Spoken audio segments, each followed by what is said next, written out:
Hi, this is Pat Iyer with Writing to Get Business, and I have with me today Jerry McTigue, who has extensive experience as a copywriter, a screenwriter, a writer of all kinds of documents. He has won awards, and he has taken on the mission to help get rid of pretentious language in business communications. And I will bet as we talk that as Jerry gives some examples of these, which are in his book, Business Blather, that you will immediately recognize what we're talking about. Jerry, welcome to the show. Well, thank you, Pat. Thanks for having me. On the cover of your book, just to spare you from having to dredge things up out of your memory, is a statement that I think is quite indicative of what you talk about in your book.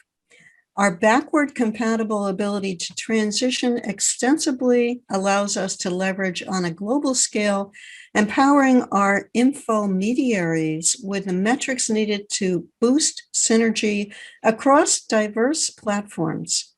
Can you tell me what that means, Jerry? No. These are words that people use that sound good, but they really say nothing. And it's become almost a cult in the corporate world, where you feel you have to use bewildering jargon and this, as you mentioned, pretentious language and acronyms and buzzwords and all that. And while it sounds good and it's swaggering and impressive and all that, people are sitting there with contorted facial expressions, wondering what the heck you're talking about.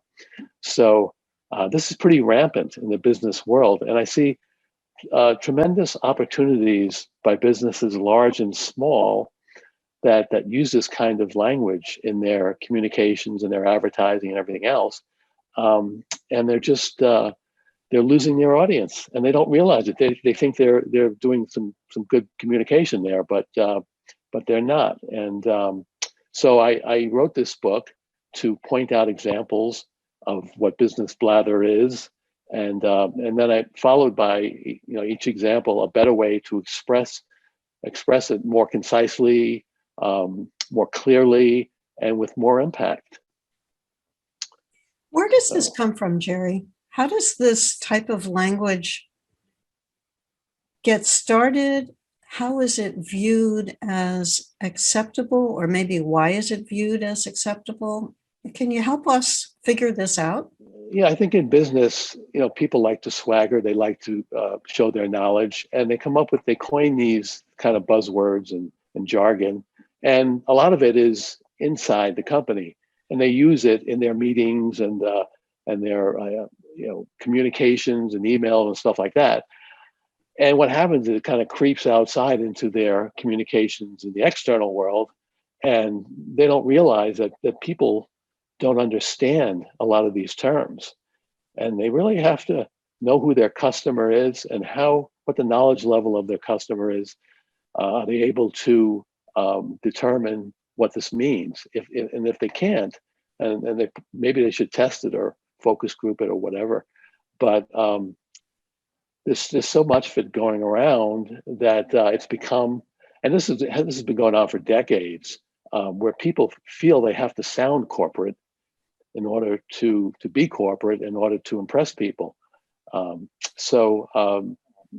It's pretty hard to get out of it because we've been doing it so long that it's just become ingrained in our discourse. So I'm hoping that the book will, encourage people to really look at what they're saying and trying to communicate, and to find out if anybody, their typical customer, knows what they're talking about.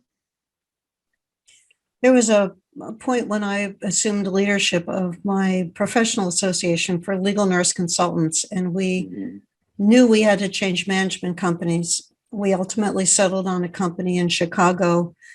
And I remember walking into the meeting in which this was an important one where we were interviewing them. And the expressions that came out of their mouths left me scratching my head. Now they're commonplace. At the time, they were not. I remember them talking about the low-hanging fruit, which now we all know about that. And the rising tide floats all boats, which I sat there saying, no, let me make sure I understand what it is you're talking about. And there were several expressions like that they were all comfortably bantering about. And those of us who were interviewing them were looking at them as if, I know you're speaking English, but can you translate for us? And they would laugh and explain what they were saying. It was so much their language that I don't think it ever occurred to them that we didn't understand some of those expressions. Yeah, you have to be sensitive to people and what they might know and what they might not, especially to your audience. People assume you have prior knowledge. I go on a lot of websites, and I'm very frustrated sometimes because, like, for instance, I went on a project management software website because I was interested in maybe, bringing a little order into the chaos of all the projects I undertake. And they started talking about things that I had no idea what they were, these terms. And I had to keep on leaving the site and Googling certain words to find out what they were talking about. And most people aren't going to do this. They're just going to say, you know what, forget it. I'll go to some other site. And they're gone. You have 15 seconds. The average visit to a website lasts 15 seconds. And this is probably why, because if you don't come up with a decent product or service or benefit within 15 seconds, they're going to be gone. And so you really have to really have to get everything up front. People have a hard time getting to the point today. They kind of dance around the topic like Fred Astaire. They have these drum rolls and lead ups and build ups, for this big reveal, Well, breaking news, people aren't interested in your big reveal. They're interested in knowing what you're selling, what it can do for me, how I can benefit from it. And that's it. So if you don't get that right up top, you're going to lose your customer. And a lot of businesses are, large and small, they're losing business because they're not communicating properly. Because in this, nanosecond attention span world, people don't have the patience anymore. It's not a good thing. People should have patience, but they don't. So you have to realize that and really make your communications hit the mark right away. And how does a company know that they are missing the mark or they're losing their customers with the wording that they provide on websites or marketing materials? Yeah, they could be a successful company, but maybe they're not. Maybe they're getting 80% of sales when they could get 100%. Smaller companies, it's very hard to know. But if you're not doing well, maybe first thing you should look at is your communications, your website, your emails. Are they too long? Are they too wordy? Do they take a long time to get to the point? This is where testing comes in. You could have two different websites or two different, email is good for testing. You could test different lengths, different verbiage, and see which do better. But a lot of times they don't know. They think they've got a great website out there and their emails are really going to hit, and they don't know that no one's telling them. So I'm hoping to do that in my book, at least make them aware of what they're saying and maybe find a typical customer and say, hey, what does this mean to you? I noticed, and you gave me a copy of your book. Thank you. I noticed you drank the Kool-Aid. You had short paragraphs. You had short chapters. You went through it in a very logical, organized way. I'm envisioning you, Jerry, sitting there looking at websites saying, that's a great example right there. I need to include that. How did you pull all of this together? It took me a whole career, basically, because this has been one of my pet peeves for a long, long time. And to be honest, I used to write this kind of stuff when I first started out. I figured, oh, wait, this is the way it's supposed to sound, real corporate, and got to sound pretentious and slick and stilted and all that. And then I realized, everybody's writing the same thing. If I want to stand out, I don't want to mimic what they're doing. I want to write something that's different, that's really going to wake people up and say, "Hey, wow, this is kind of neat." So, so over my career, I've been just bothered by this kind of lingo and usage of words, and I finally said enough. I want to share some of my wisdom, what I've learned through my Mhm. career, and hopefully can rub off on other people. And tell us a little bit about your career. You have identified yourself as a copywriter. How can our listener pick up skill you've acquired over your lifetime? And of course, buying your book is part of the answer. I know. But how can we overcome some of those writing stumbling blocks that we have? Well, to become an advertising copywriter, it's really a catch-22. You can't get a job unless you have a portfolio, and you can't get a portfolio unless you have a job. So what I did early on is I created a spec portfolio. I took existing brands, and I'm not an artist, but I have a fairly good sense of design, and I created these mock ads, um, and then finally got me a job, and that's how I started it. But it takes a long time to become a copywriter, become a good copywriter. It's different from content writing. Content writing is more of a journalistic kind of writing, which a lot of people can do. But copywriting takes a different kind of skill. It takes a persuasive skill. Um, you have to appeal to people's emotions. You have to be more creative. So it takes a while to develop those skills. So a lot of people think they can transition easily from content writing, like write blogs or things like that. Well, I can become a copywriter too, but it's not that easy. Um, so I would advise, if you want to get into the copywriting, look at what everybody else is doing.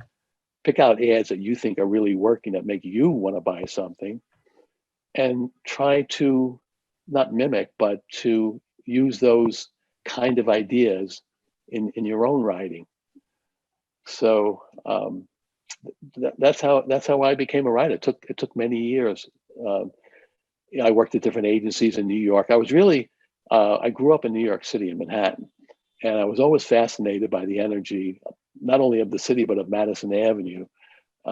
And I was pulled into um, that whole advertising thing, and I really love it. And I never wanted to become one of these management creative directors, because I always wanted to be in the trenches, doing the fun stuff, doing the creative stuff, and I'm still doing it, and I love it.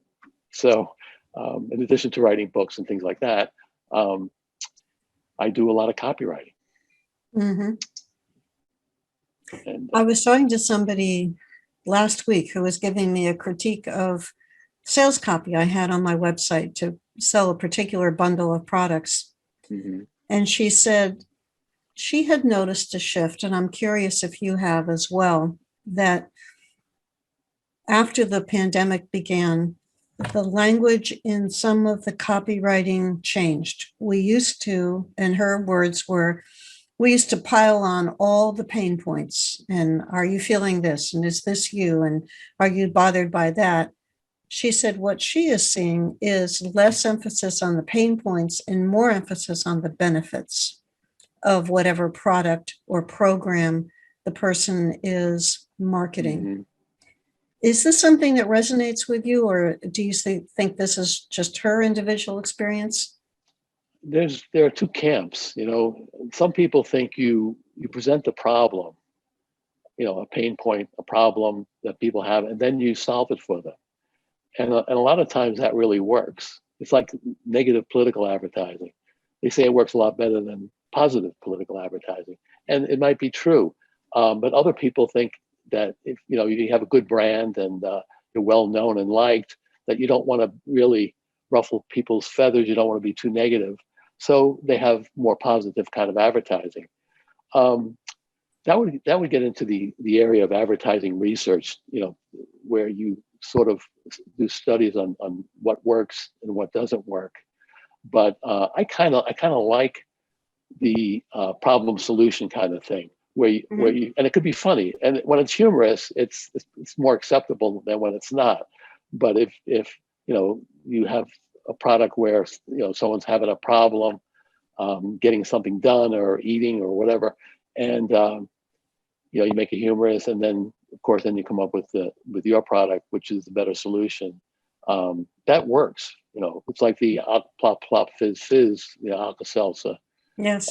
kind of thing.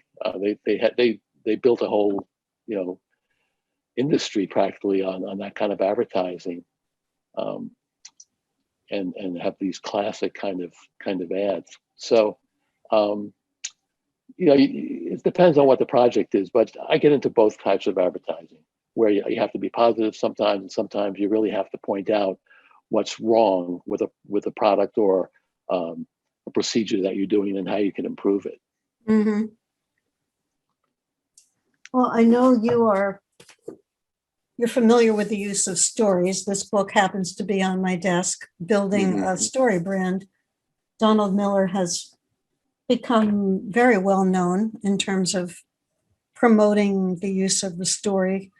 What do you see as a writer in terms of the value of using stories when you are promoting your products or services? I think people love stories. People are naturally attracted to stories. That's why, especially during the pandemic, everybody's in front of their TV every evening watching all of these great series that are streaming. So if you have the time and the money that you can create commercials and ads that tell a story, by all means, do it. But make it interesting, because, as I said, if you don't know your audience and you take too long to get to the point, you're going to lose that audience. So make it a good story, make it engaging, and you should do fine. But telling a story in a 30-second TV commercial is not that easy, especially if you want to get your product ID up there. So, yeah, but I do definitely believe in the story aspect. Yeah. It reminds me, as you were talking about this, of some of the early stories that Apple Computer came out with to promote their products, and then to contrast them to Microsoft. And they grabbed people's attention because they were so different. And I can't recall all the details, but there was one commercial where the big reveal was that it led to the Apple products, or there was somebody sitting with an Apple computer whipping through things, and the poor guy with a PC is sitting there laboring to get things done. Those types of commercials have a story in them, even though it's not the traditional once upon a time type of story it's an intriguing opening and then a solution, which is of course the product. Right. I remember those ads that you're talking about. And now Microsoft is turning it around against Apple. They've got these commercials where a guy has the Surface, and the guy who has the Apple doesn't have the Surface, doesn't have the removable screen, and his is much cheaper and all that. So they're giving it back to them. And what goes around comes around in advertising eventually. Yes. Well, this was not your first book, Jerry. Can you tell our viewer a little bit about the other books that you wrote? Are they all self-published? Were they published by traditional publishers? Tell us about your writing experience, because part of the focus of this podcast is called Writing to Get Business, and using nonfiction books in a very specific way to open up new opportunities. So I'm curious about how that's worked for you. Yeah, I started out writing humor books. I did sort of a takeoff on Life's Little Instruction book by doing Life's Little Frustration book. And it's all those things that happen to us in our daily lives that are, frustrating, but they're funny too. And St. Martin's Press picked it up. And so I did two versions, Life's Little Frustration book and more Life's Little Frustrations. I also did a book, Your Middle Age When, which was a humor book. like, your middle age when it takes you 2 tries to get off the couch, stuff like that. And they were pretty successful. So that was Penguin that published that book. And then I decided, I wasn't very happy with the royalty system and the fact that they held books, they call it reserve for returns or something like that. So it took you a long time to get your money, unless you got a big advance up front, which I didn't get, and many people don't get. You have to wait a long time to get the money, to see the money from the book that you wrote. Even if you have you sold several thousand copies, they sort of stretch it out over a long period of time. So then I started publishing my own books. I published about 2 or 3 books now. And I found one that I sold online. I sold a few thousand copies, and it still sells. So I created this publishing company called Pick Me Up Books. And it's basically published my own books through it. And I do paperbacks. I do Kindle versions, and it works for me. So I may not go back to the traditional publishers unless something really takes off and they come to me with a great deal. I'll just keep doing what I'm doing. And books are kind of like a sideline for me. As I mentioned, most of my work is advertising.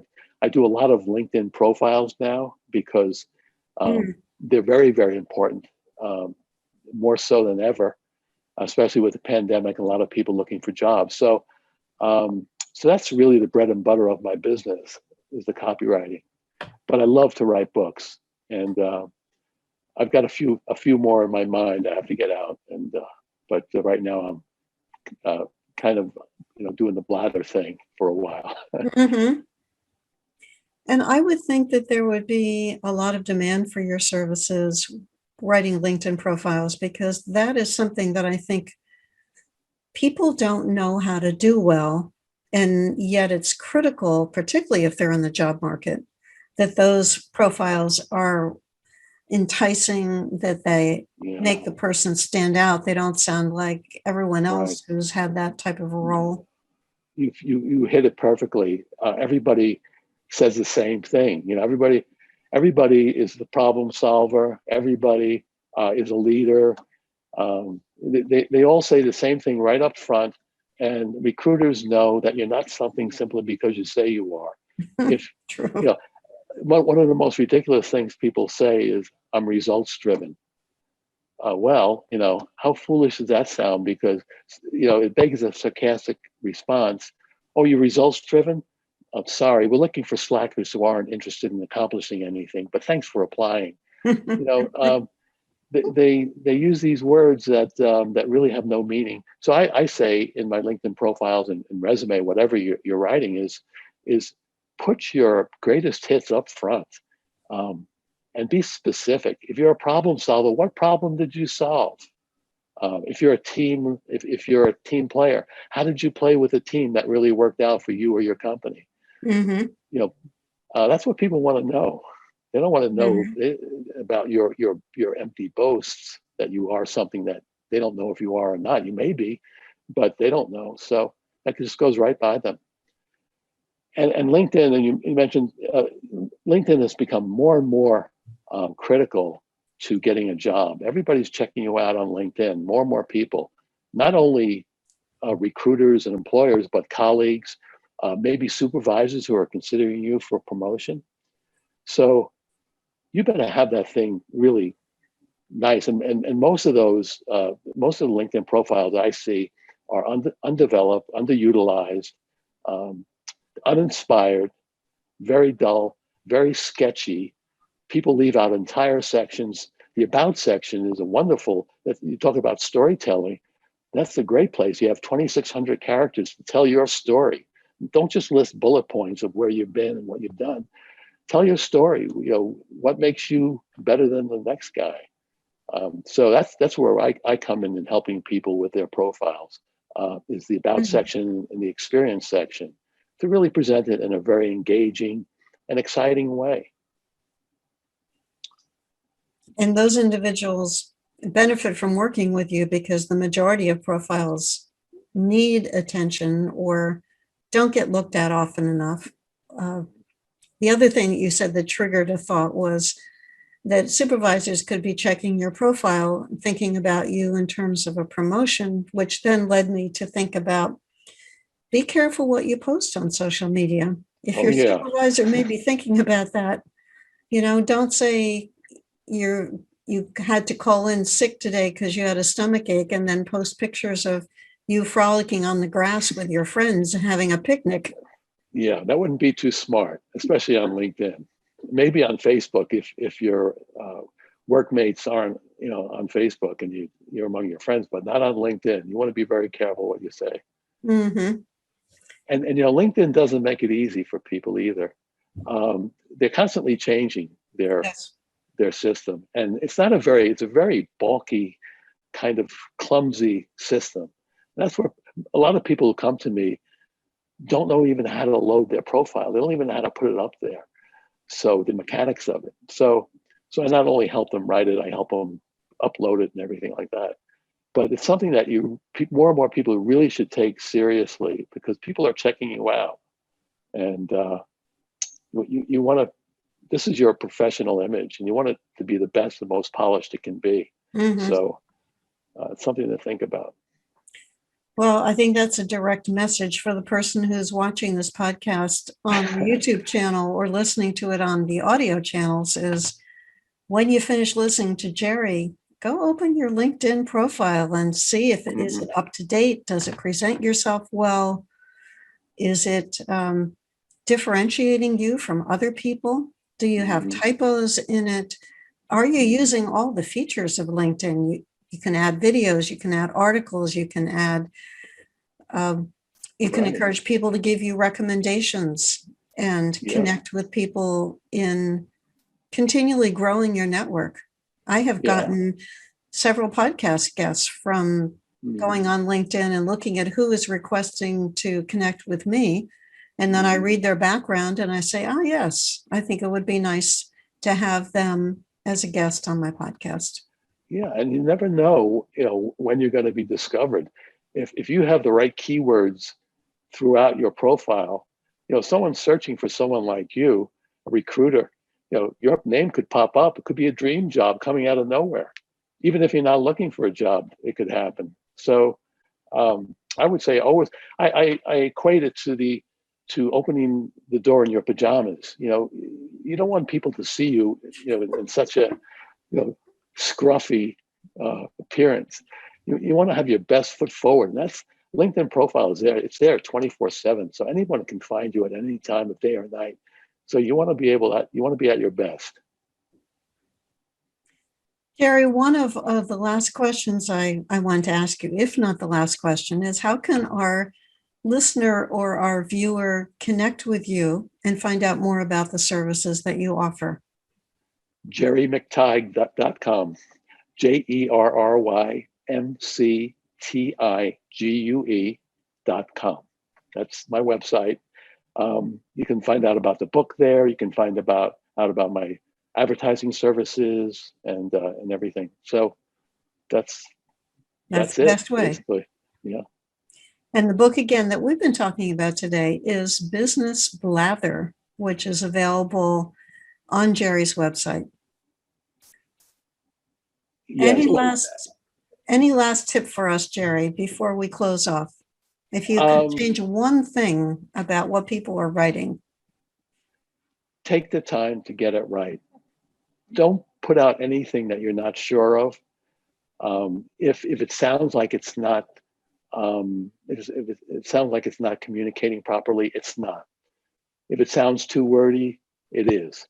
So always go with your instincts and take the time to write something that you're really proud of and you're really excited about. And you can't lose if that's the case. And you made a point in the book that came home for me, which is how important it is to allow something to simmer and then come back to it. You'll see it with fresh eyes. You'll catch a typo that you overlooked the first time. You'll think of a better way to phrase what you've just written. But when you try to get things out in a rush, or worse, Jerry, when you are emotional, I don't know, Jerry, have you ever sent an email when you were angry and then regretted Yes. it? Many times. Yeah. Wait till the next morning and you'll see it Yes, in a different way. Yeah. That's what I yes. would advise. Yes. Yep, you can avoid so much trouble if you do that. I had one experience that led to a huge nightmare for me because I sent an email when I was angry and the person forwarded it to 100 people around the country who all then started emailing me about what I had written in what I thought was a private email. So don't do that. Yeah. Do that. Good advice, Pat. And thank you to you, Jerry, for being part of this show. I appreciate you. Well, thank you. I really enjoyed it. And thank you to you who's been watching this on Writing to Get Business. Please tell your friends, tell 2 or 3 people about this show. We focus on interviewing authors of books, primarily business books, and discuss the new opportunities that those books create for them, the process of writing the book, and what that does for the author. Be sure to come back next week. We'll have a new guest and a new topic. If you're looking for inspiration and a process that makes sense, that's easy, be sure to listen to David's podcast. You'll hear about his newest book and why it's important to stay relevant and deliver high quality customer experiences and make that a meaningful term and not a cliche. Thank you, David. I appreciate you. And thank you to you who's been a member of our listening and viewing audience. Be sure to catch David's podcast. Thanks so much.